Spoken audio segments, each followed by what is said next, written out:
అందరికీ నమస్కారం। ఈ రోజు మనము ఇడ్లీ పొడి తయారీ విధానం చూద్దాం।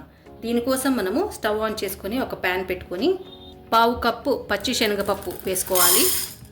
అలాగే హాఫ్ కప్పు మినపప్పు వేసుకోవాలి। ఇప్పుడు ఈ రెండిటిని కొద్దిగా రంగు మారేంత వరకు లో ఫ్లేమ్ మీద వేపుకోవాలి।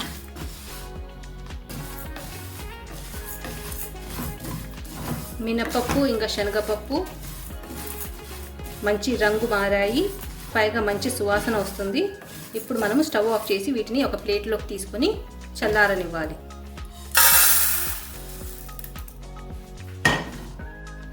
తిరిగి స్టవ్ ఆన్ చేసుకొని ఇదే ప్యాన్లోకి పావు కప్పు నువ్వులు చిటపటలాడేంత వరకు వేపుకోవాలి।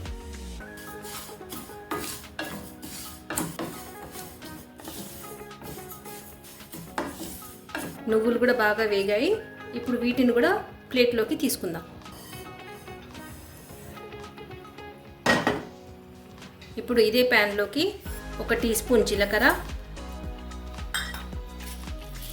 1 టీ స్పూన్ మిరియాలు వేసి వేపుకోవాలి। ఇప్పుడు స్టవ్ ఆఫ్ చేసి వీటిని కూడా ప్లేట్లోకి తీసుకుందాం।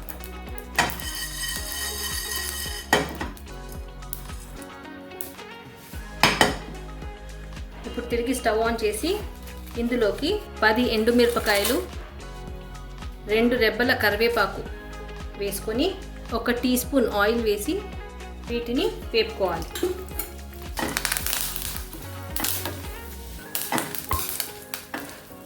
ఎండుమిరపకాయలు కరివేపాకు కూడా వేగాక స్టవ్ ఆఫ్ చేసి ప్లేట్లోకి తీసుకోవాలి।